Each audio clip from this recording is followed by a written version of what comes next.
Hi, my name is Mark Crisco, and welcome to Affirm's September virtual series. I am Affirm's president, and I want to extend a warm welcome and appreciation for all of you joining us today. Today's topic, government customer experience, putting citizens at the center of governing. During this discussion, we have a panel of government thought leaders to discuss their paths to modernizing government's approach to delivering services that meet the public's expectation. Today's session is on the record, and we welcome our colleagues from the media. For those of you who are new to Affirm, the Association for Federal Information Resource Management, we are a nonprofit, volunteer educational organization with the goal of improving the management of information through technology within the federal government. We have been in existence spanning over 40 years. In the spirit of Affirm's charter, we have raised and contributed well over $250,000 to date for high school and college scholarships. Today's event would not be possible without our generous speaker sponsors, Aon, Google Cloud, SAIC, ServiceNow, and SolarWinds, as well as our sustaining partners shown on the slides that you may now see.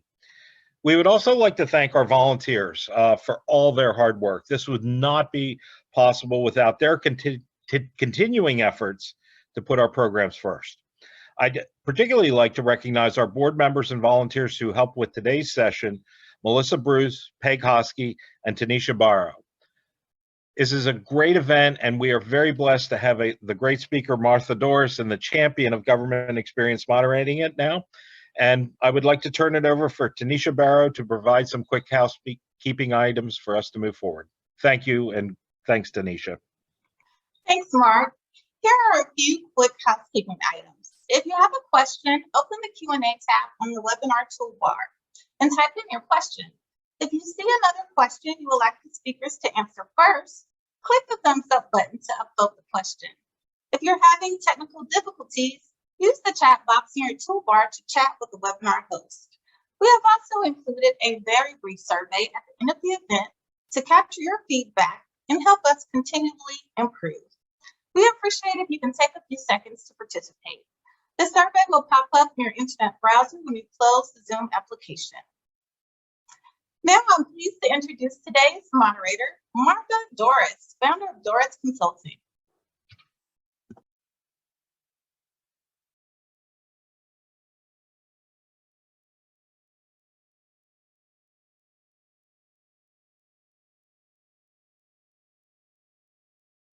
Thank you. I think you can see me. Is that correct?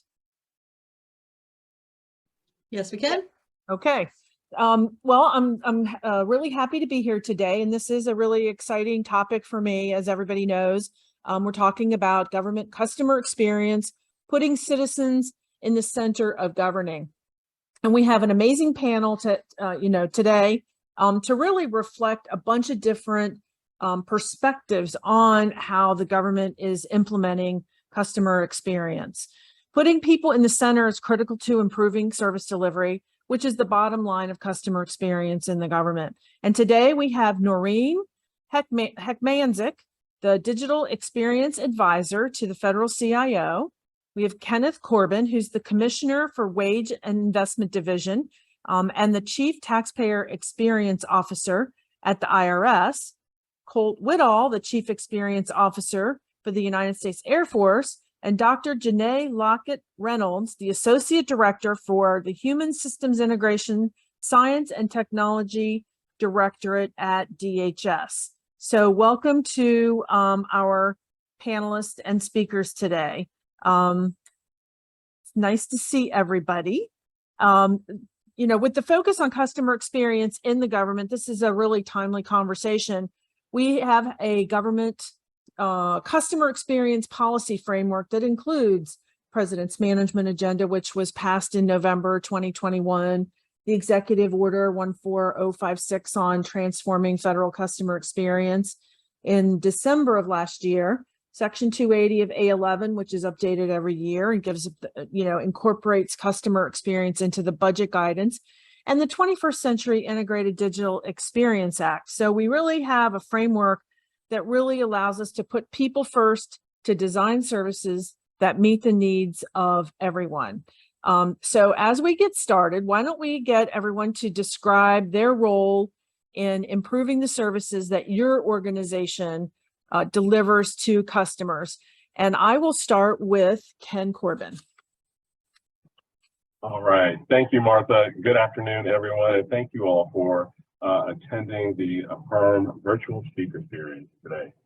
My name is Ken Corbin. I'm the Chief Taxpayer Experience Officer here at the IRS, as well as the Wage and Investment Commissioner, which won't mean a lot to many of the listeners, but basically my other job responsibility is around traditional customer service. You know, I think the role that I'm very honored to play here for you all here in IRS as your Chief Taxpayer Experience Officer is really to help our agencies set a strategic vision around omni-channel and multi-channel experiences, and really taking the work that we do here at the IRS, which virtually touches every individual and business taxpayer, not only here in the United States, but on the global market, and make sure that those experiences, as you come in, whether you're filing or paying your taxes, you have questions about an experience you're going through here at the agency, that we take a strategic, holistic view, a human-centered design view, and look at those experiences throughout the tax ecosystem, so that we can try and make sure that it is as seamless as possible. Our tax system relies a great deal on what we call voluntary compliance. And here at the IRS, I mean, we are responsible for collecting $4.1 trillion in gross revenue for our country on an annual basis. And that's about 96% of the gross revenue that supports our federal government. So really making sure that the experience is a good one is important and significant for our country to be able to move forward. Thank you, Martha. Thanks, Ken. Noreen, why don't we go over to you? Sure. Good afternoon, everybody. I am Noreen Hecmanczuk. I am a digital experience advisor to the Chief Federal Information Officer, Claire Martirana, at the Office of Management and Budget. And I would say that really in my role, I help our team and our IT partners across government bring the people, policies, and processes together to deliver a better government for the American people. What that means to me is, in my time in government, I just celebrated a milestone of service with the federal government. I've been in about 7 or 8 different agencies, large and small, with various missions. It's given me a great perspective to try to drive the change we all know is possible out of the center of government. And what I mean by that is, you know, no two agencies are created the same.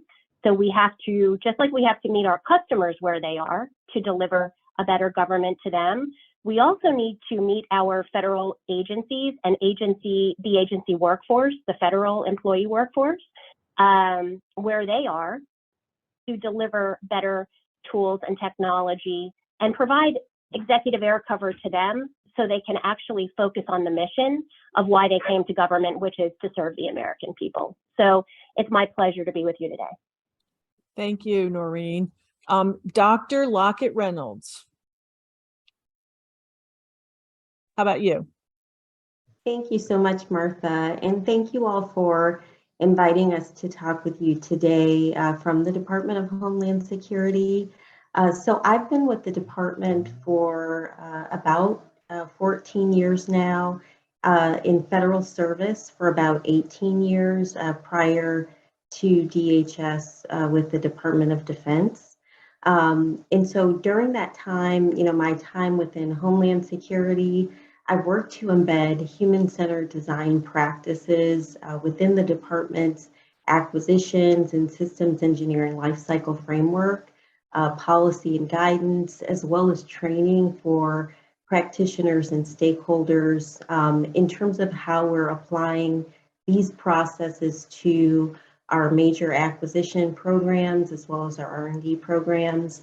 And regarding my role for improving the services my agency delivers to its customers, I support the department's efforts through partnership and collaboration with our Chief Information Office and Chief Technology Office to establish human-centered design approaches and embed those within the IT acquisition and engineering life cycles. So, we believe that those will have impacts to the services that are offered across the department's components, like FEMA when people are applying for disaster assistance, or CBP when there are efforts to monitor people who are entering the United States, as well as some citizenship and immigration services and applying for immigration benefits, and also TSA with passenger screening. So we have components that are primarily focused on public-facing systems and applications. And so, I, in my role, am partnering to support the broader effort to address customer experience. Thank you. Thank you. Ken has a big job over there at the IRS, but embedding customer experience across all of those bureaus under the Department of Homeland Security is no easy task, and definitely one that is got so many department bureaus that are, public facing. So I'm looking forward to learning some of the things that you guys are doing. So thank you. So why don't we go over now to Colt Whittall? Sure. Hey, thank you, Martha, and thank you for inviting me.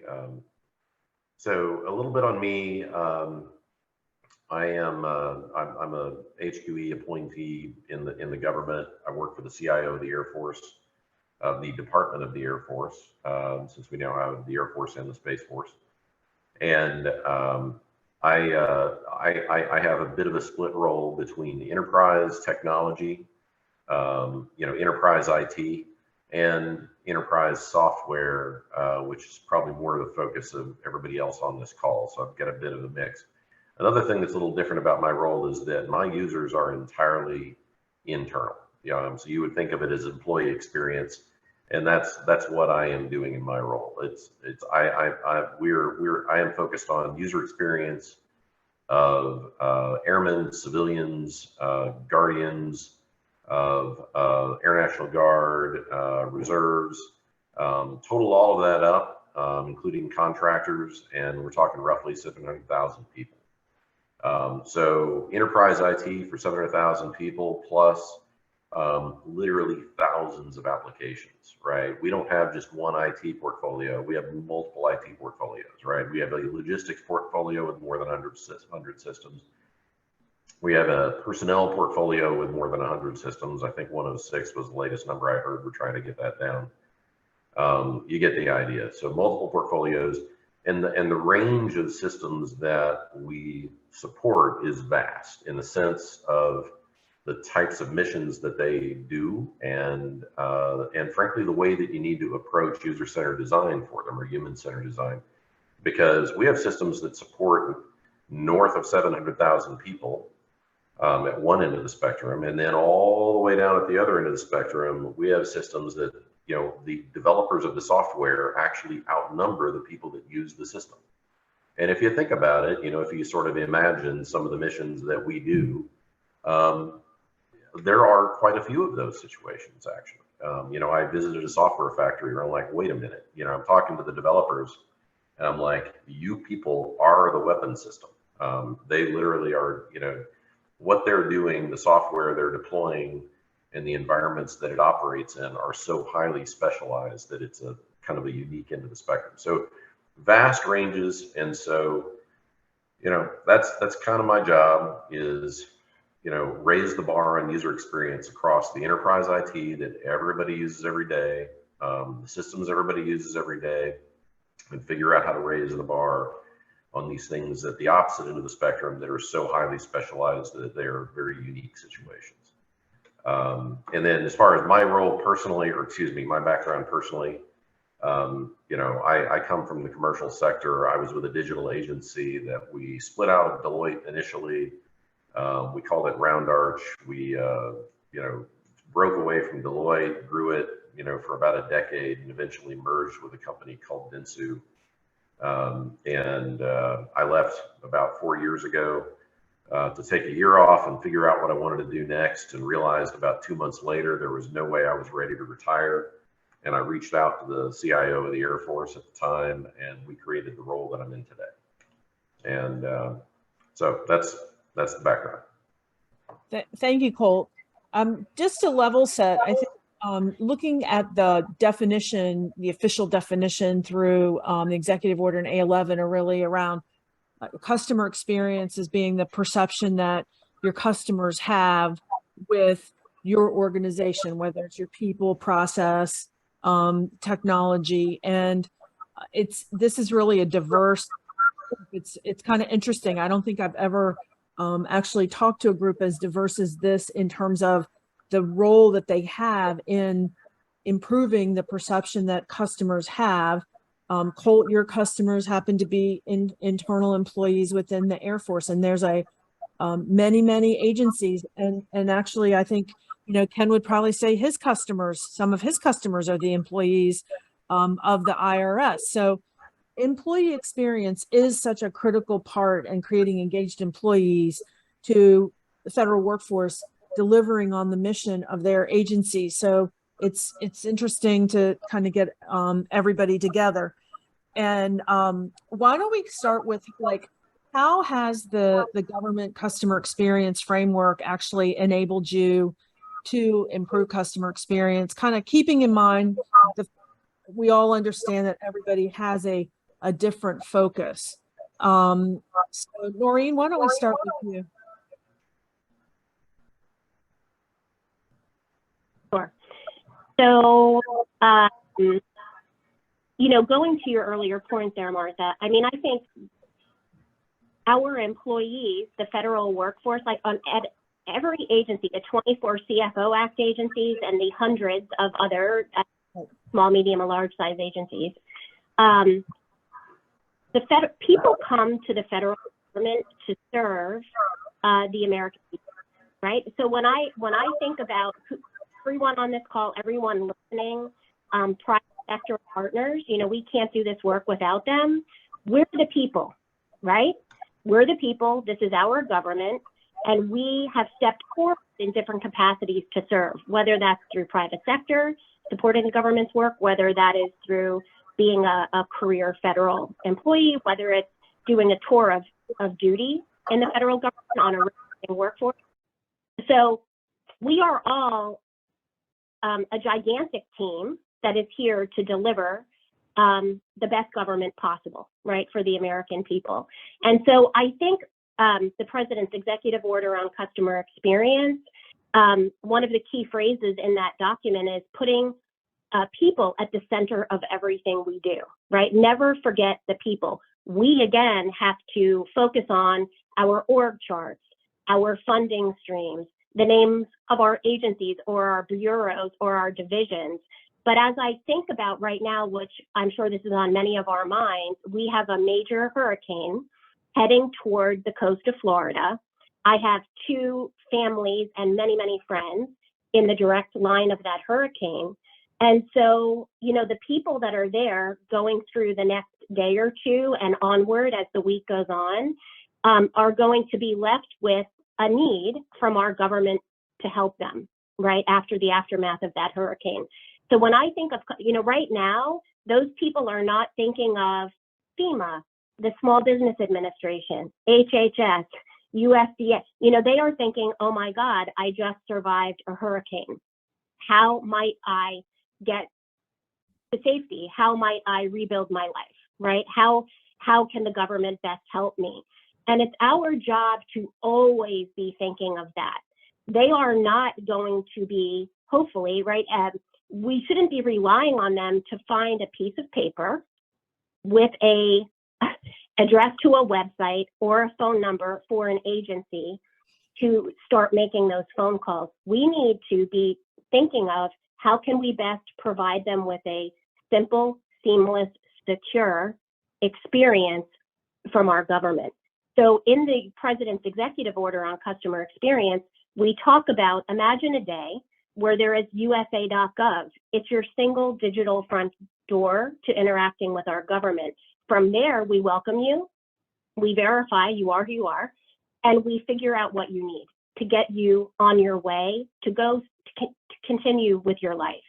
And so this is possible, and I'm feeling very passionate about this, especially we can talk on a million webcasts and webinars and through testimony and speeches and articles in our favorite good government journals or other outlets, or we can really kind of double down and figure out how to work together to drive this change. And so to me, the rallying call is the President's executive order on customer experience, and having all of us really think about how are we best kind of putting our best foot forward to do what we can where we are with what we have to drive that change.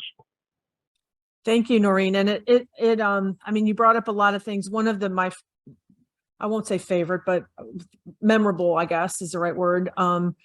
Things that I've read in some of the documents on customer experience from the OMB perspective is citizens experience life, right? They don't experience websites, or they don't, so it is a pretty poignant, point today as, the eye wall's coming ashore right now as we speak in Florida. And, we know that you mentioned all of the agencies. And so, part of the executive order calls out the 5 life events that are being focused on. And I know Ken and DHS are very much a part of some of those life events. And you're right. When a person is in a vulnerable situation and they need their government to respond to their need, they don't necessarily even have the paperwork that they need to be able to file. It's like floating down the street or something. So it's a good point for all of us to remember how, why we're here and why the government is here to serve the public. So thank you. And Ken, why don't we go over to you? Because I know you have a big story to tell. Not just, the President's management agenda hits on employees. It hits on service to, external customers, and it also hits on building a better government internally to build back better. So it really, I'm always saying the discipline of customer experience, and you talked about, Janae, you talked about human-centered design. Human-centered design and research and setting measures, all of that. My pitch to everybody listening is that customer experience isn't just about the people in the hurricane. It's about, and we talked earlier about the employees, but it's really a holistic way and a mindset and in the DNA of every person in the government to really see what their role is in delivering better service. So Ken, over to you. All right, thank you, Martha. And I agree with what Noreen and you all have laid out here, is that, it is about life experiences. And at the foundation of good government is trust. And that is the thing that we need our citizens and those that look to the federal government for services to trust and know, number one, that the information we're providing is helpful, that it's timely, that it's easy and convenient and readily accessible. And when you think about the life experiences that we talked about in times of disaster, we had an opportunity here at the IRS to be a part of our economic recovery during the pandemic. And even though the pandemic was related to, a virus, something going around our country, making sure that people were able to buy milk and food and take care of those basic needs was a critical part of the federal government stepping in and providing help. And so here at the IRS, we were charged with issuing over 492 million payments for $800 billion. And it took the teamwork of good government together for us to be successful. And so what I would say about experience and what I believe the executive order and what OMB and everyone has provided for us is to have those critical conversations between government agencies. What are things we can do together for good government to build trust and deliver the services that our customers expect? So our ability to deliver those economic impact payments came with a cooperation between the Veterans Administration. It was cooperation between the Social Security Administration. We had to work with the Bureau of Fiscal Services and Treasury. It took us coming together, connecting, being able to share data in a meaningful way so that we could exercise and get those payments out. To Noreen's point, people don't want to look for documents to come in and get the benefits that they need in on time. If the government has the information, and in this case we did, it was upon us to make it a seamless experience and provide those payments in new ways. You know, during the pandemic, brick and mortar banks were not open. We had to find ways to put money in the hands of people who needed it through debit cards, through direct deposit, utilizing the information that we already had. If a citizen was already getting Social Security benefits through a payment system or a direct pay card, we had an obligation to put those benefits there, not send them a paper check, not have them go through those experiences. And I think all of the conversation around customer experience, around the executive order, what the president and the administration has put forward, along with all of the, what Congress is putting forward, it's allowing us to have these conversations at the critical levels of government so we can make real differences in life experiences. And that's what we're really excited about, is the opportunity to be able to do that. Thanks, Ken. I'm going to go over to Colt right now. And, we've talked a little bit, I think you mentioned user experience and maybe Janae did as well. I think some level setting on some of the terminology, because there is lots of confusion around customer experience versus user experience versus customer service. And, from my perspective, customer service is really that interaction that someone has with one single touch point, whether it's a phone, a social media, website, an application that you may be, working on, and customer experience is really across the end-to-end journey. The user experience is when you're working with that one channel, that you, and Ken, you mentioned, I think, omni-channel and multi-channel, another concept that seems to have a lot of confusion, which would be nice to kind of continue to clarify.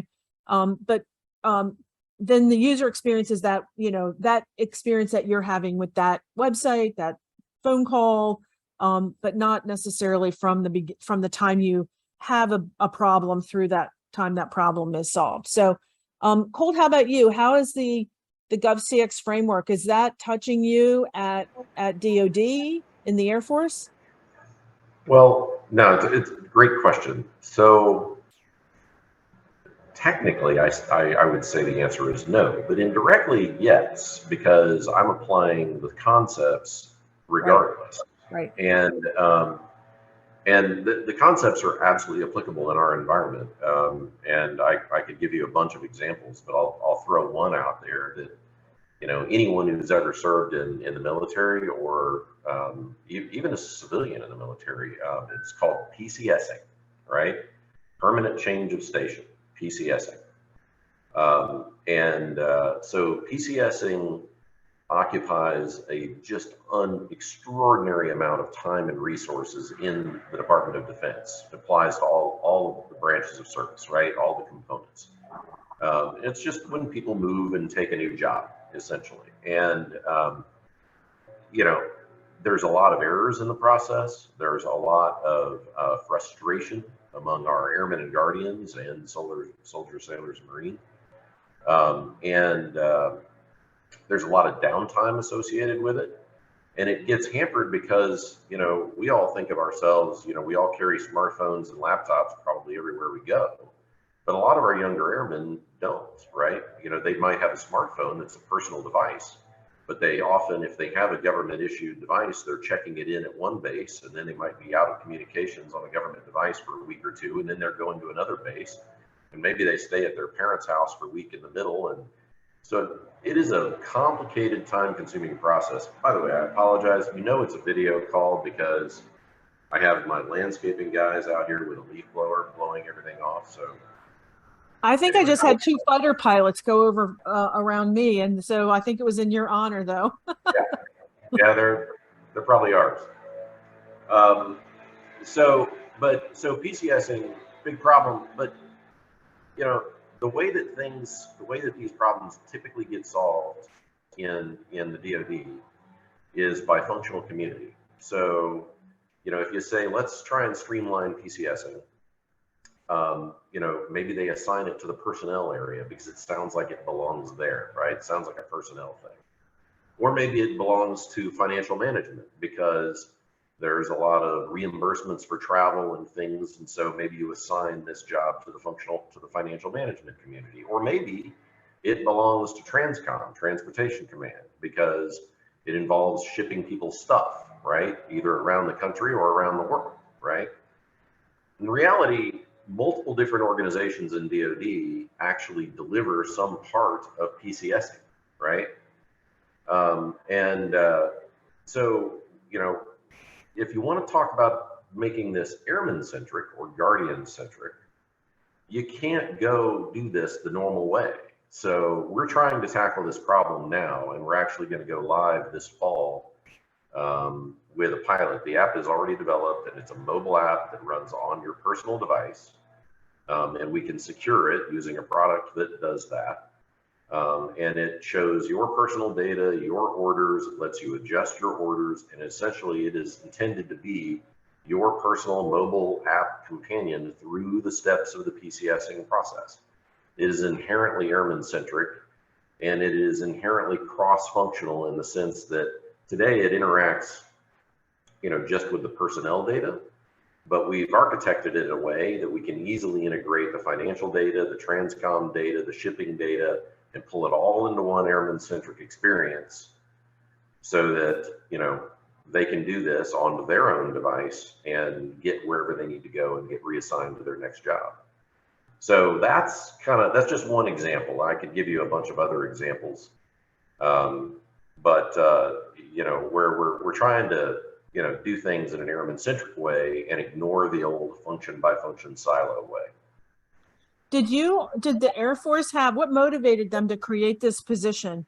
I know, you know, at the VA, obviously there was an incident back, I think in 2015, where people couldn't get appointments out in Phoenix, and that's what kind of spurred their attention and focus into the veteran experience. Did the Air Force have anything, or if, you know, any? You mean my position specifically? Yeah. And to focus on, you know, I mean, to me, I can see lots of use cases across DoD for using customer, you know, experience, the discipline of customer experience.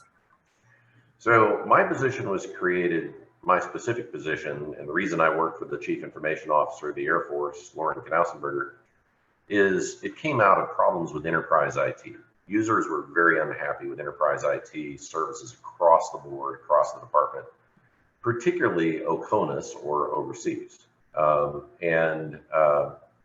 So that was really the driving force. And then when I was hired, you know, my background is a mix of enterprise IT, software development, customer, you know, kind of CX, UX. Mm-hmm. And so it made sense to sort of extend it into the software world as well. And at the time, we were creating a number of what we call software factories. Some of you may have heard of things like Kessel Run or Bespin. And we needed those software factories to adopt user experience skill sets, staff them up, have the right tools, et cetera. So, you know, but really the impetus of my position came out, frankly, of needs with enterprise IT. And I'll just extend that one more. I mean, a big part of what I do today is focused on putting in place all of the tools to measure and track and respond to issues related to enterprise IT. And if you're unfamiliar with it, with our issues we're solving there, just Google Air Force and fix our computers, and you'll get an open letter to the Air Force, complaining about IT issues. And so fortunately, we were on top of that well in advance of the letter hitting the fan, but we are making progress, actually very measurable progress. That's great. Feedback from customers always helps to prioritize pain points for sure. What about, Ken, I'm going to go over to you. I mean, you all have at the IRS prioritized taxpayer experience. What was the motivation for that? I mean, I even know back to Charles Rosati, right? Like he wrote a book about many unhappy returns. So it's been talked about for a while, but what has given rise to the Taxpayer Experience Office, and how do you prioritize it within the IRS? Absolutely. So, one of the things about our agency that we have to acknowledge is service to one, service to all. We have responsibilities to serve those in both the digital and non-digital world. And so what brought this to a priority for our agency, and as you said, Martha, we've always talked about experience and customer service throughout our agency. But the focus came in 2019 when Congress passed the Taxpayer First Act. And really, it gave us as an agency an opportunity to reimagine how do we put taxpayers first in the center of everything that we do. And so out of the Taxpayer First Act, shortly thereafter, our current commissioner, Commissioner Reddick, put me in as the first Chief Taxpayer Experience Officer. And it's allowed us to, across the agency and really beyond our agency walls, working with Treasury and others, to think of ways that we could put strategies together that will focus on serving taxpayers, because that is what we need to really look at. And so one of the initiatives that we've been really proud of, that we focused on here, is thinking about diversity of those that we serve. Remember, I just said service to one, service to all. And so we've opened up what we call our multilingual initiative. It's allowed us to really think through the service that we provide to taxpayers through a different lens, and really thinking about the diversity and cultures that we have to service through tax administration. So through that effort, we now provide over 350 languages on our toll-free product line. We're able to provide that in our walk-in centers for people who walk in for services. And just this year, through our volunteer income tax assistance program, we've been able to offer those interpreter services through our volunteer sites as well. But it's made us think about it and step back and look at our notices, look at our web and digital content, and offering that in more languages. And it's also helped us create something new. We call it our Schedule LEP, for our limited English proficiency, that's filed with the Form 1040, that annual exercise we all love to go through. And it lets taxpayers tell us what language you prefer communication in. So when you file that schedule with your 1040, if you get a notice from the IRS, it will come in that different language. So I think what it's really allowed us to do with the Taxpayer First Act is elevate experience within our agency. So I'm a direct report to the IRS commissioner. It's invited us into conversations. As I always say, we look around the table for policy calls, for operational calls. And now you have someone whose focus is, so what is the experience around that? You know, when we make those decisions, and making sure that we're able to provide those, I think is really super critical. And Martha, you asked about omni-channel and Right. multi-channel. So for us, our omni-channel is about providing services in a way that allows people to kind of get what they need in different ways. So you might answer a question online. You might answer a question in person. You might answer a question through toll-free. And then multi-channel really has us thinking about, are we offering those services in multiple ways, whether it's a language, through all of those different channels that are out there. So there are lots of ways to look at it, but it really is sitting back and thinking through, can you get the answers to your questions in a meaningful way? Choice and access are critical to our success in government. That's when I think of omni-channel, I also think of getting your answers through those multiple channels, and it's consistent, right? Like you're getting the same answer, right, across those channels, and you don't have to start over again if you are have an account. So if you call your IRS contact center and they have your case, they can answer the question. But if you talk to somebody else, they're going to know they're going to know the history. So to me, that's really the differentiator between these two concepts that I think helps to level set it. And there are many, many agencies now starting to do case management and making it so that we are moving in that direction.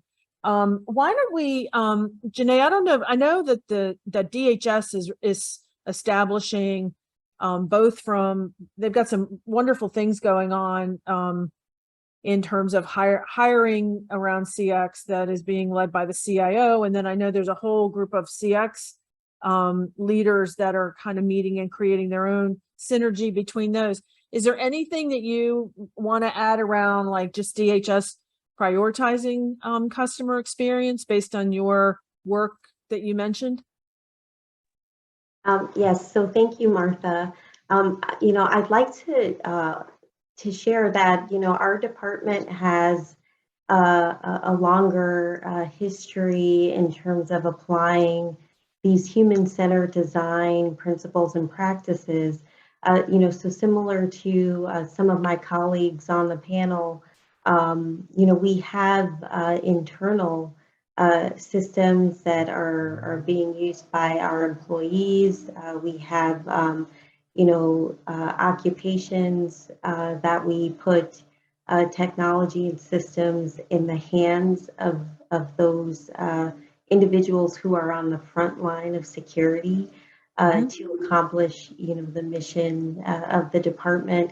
And so we have policies and practices in place that are aligned with our acquisition and systems engineering lifecycle frameworks to address human performance and safety in the design of technology and systems for the department. So across a wide variety of departmental policy and guidance documents, a vast array of engineering frameworks, we've had opportunities to embed these human-centered design practices.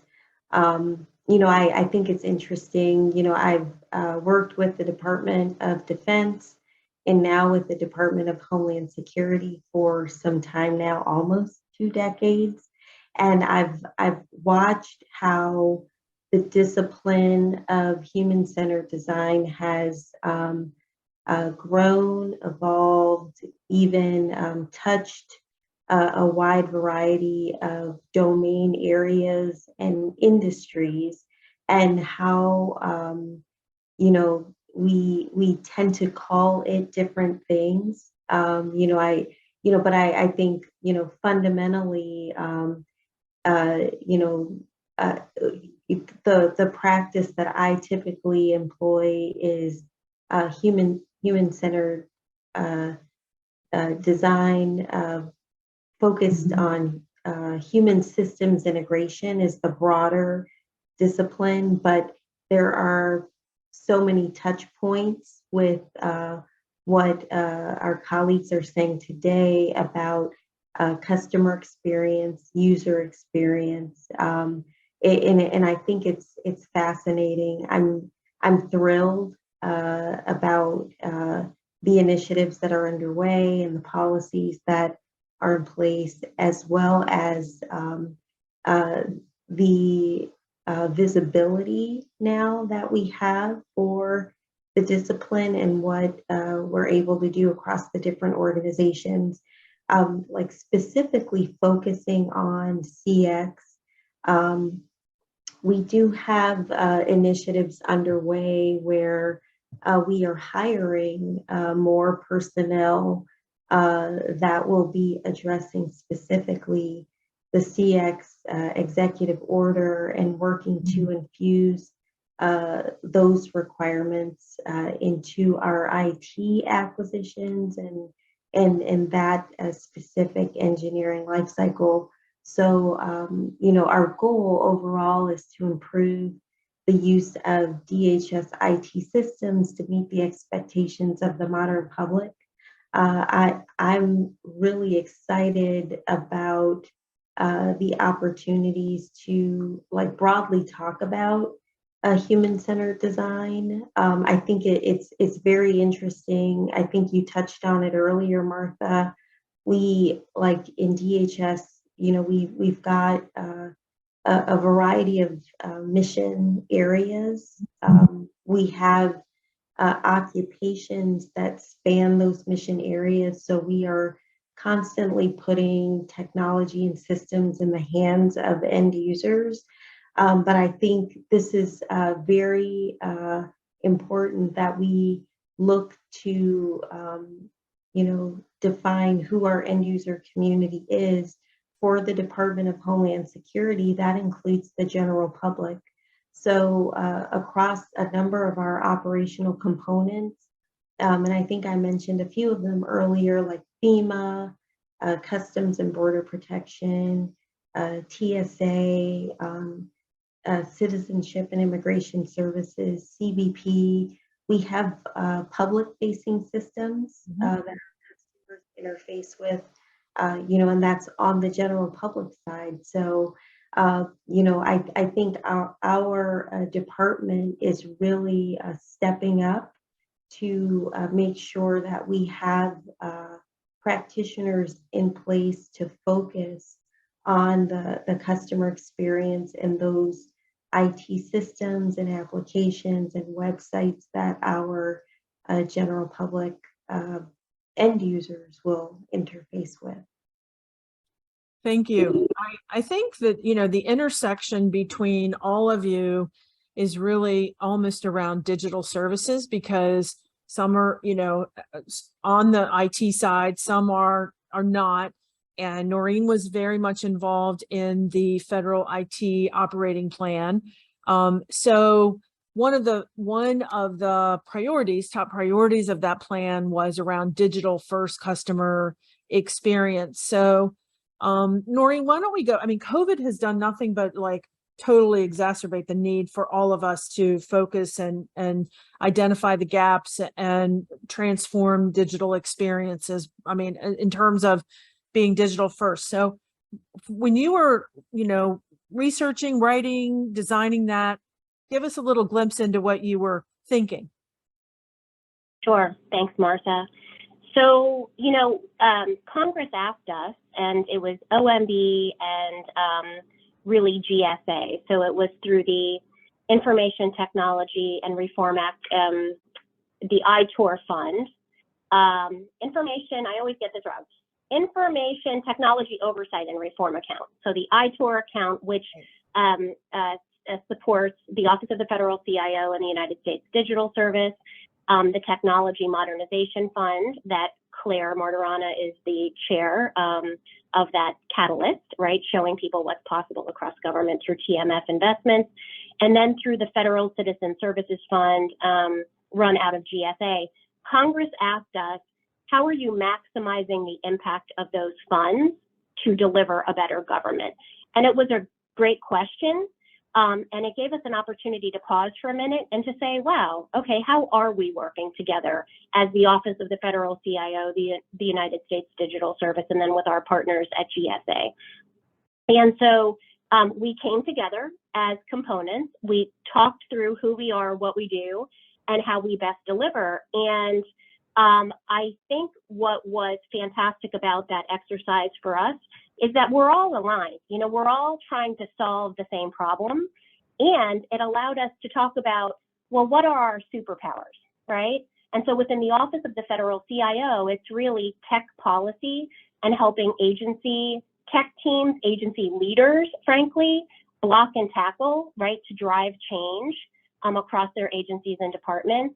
The United States Digital Service, it's, you know, rapidly responding to things like coronavirus, Martha, right? So standing up very quickly, COVID.gov, and getting test kits out to the American public.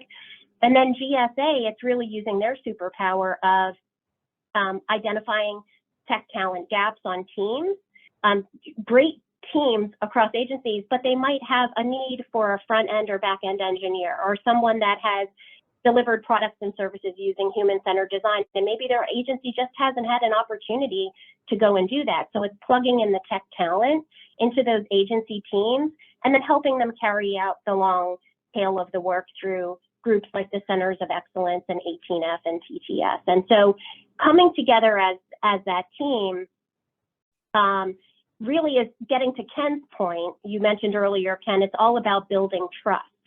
And what I would say is, you know, Congress invests in us through taxpayer dollars. We are the stewards of those taxpayer dollars to deliver to our customers. I would say with every product and service we deliver, that is on par with consumer experiences that have just only improved over the past 2 years, right? Coronavirus really forced everybody to kind of really ramp it up and better deliver for people, meeting them where they are and meeting their needs.